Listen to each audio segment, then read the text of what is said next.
us on the telecast. Following the visit by West Bengal Governor C.V. Ananda Bose, West Bengal Chief Minister Mamata Banerjee is slated to visit violence-affected Murshidabad next month. So that's what we are getting to know at this point of time. Obviously, we have seen that Murshidabad has been rocked by violence, and this is something that happened especially on April 11. Several houses were ransacked. Several people, over 400 Hindus, had to flee from their homes. This is something that affected the normal life of a lot of people. And obviously now we have seen earlier that C.V. Ananda Bose, the West Bengal governor, he visited the violence affected areas. He also visited the relief camps, the shelter camps as well. He interacted with the victims. But now what we are getting to know is Mamata Banerjee is also set to visit. We have with us my colleague Rainik Datta joining us on the telecast. Rainik, what exactly are the details that are coming in terms of Mamata Banerjee's visit to Murshidabad? देखिए, मुर्शिदाबाद में जो violence का घटना घटा था उसके बाद से लगातार चर्चा में चल रहा था कि ममता बनर्जी की तरफ से मुर्शिदाबाद में विजिट क्यों नहीं किया जा रहा है। और बीजेपी की तरफ से भी लगातार ममता बनर्जी को इसी बात को लेकर बार बार से पूछा जा रहा था कि ममता बनर्जी उस जगह पर क्यों नहीं जा रहे थे।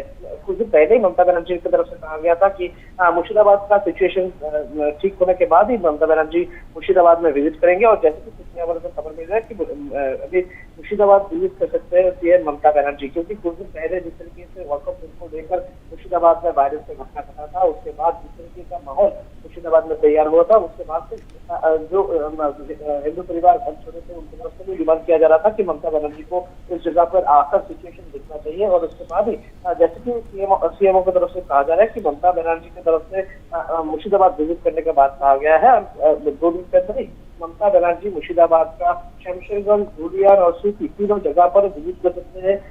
जो डीएम है, डीएम के साथ मुलाकात भी कर सकते हैं और जो सिचुएशन खुद उधर जाकर वो सिचुएशन देख सकते हैं। ऐसा ही सूत्रों से हमारे को खबर मिल रहा है।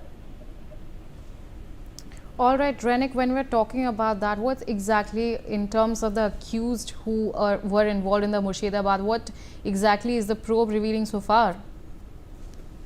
देखिए, पुलिस की तरफ से जो कहा जा रहा है कि अभी तक पूरा यह घटना में करीब 290 लोगों को गिरफ्तार किया गया है। 2 एसआईटी तैयार किया गया है, जिसमें जो हत्या का मामला हुआ था उस हत्या का मामले पर अभी तक जो एसआईटी गठित किया गया है उसमें 5 लोगों को गिरफ्तार किया गया है पुलिस की तरफ से। और दूसरी तरफ मुर्शिदाबाद का जो वायरस का घटना, उस घटना में अभी तक 290 लोगों को गिरफ्तार किया गया है पुलिस की तरफ से।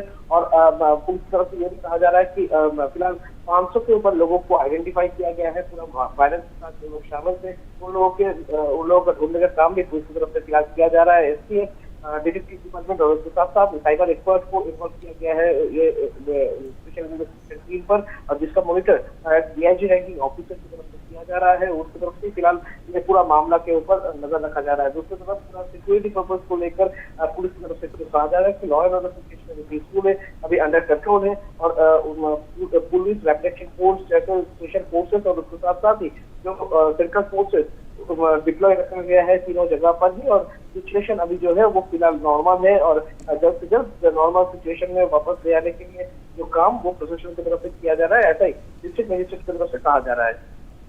All right, Rainik, thank you so much for joining us on the telecast. In a special gesture, fighter planes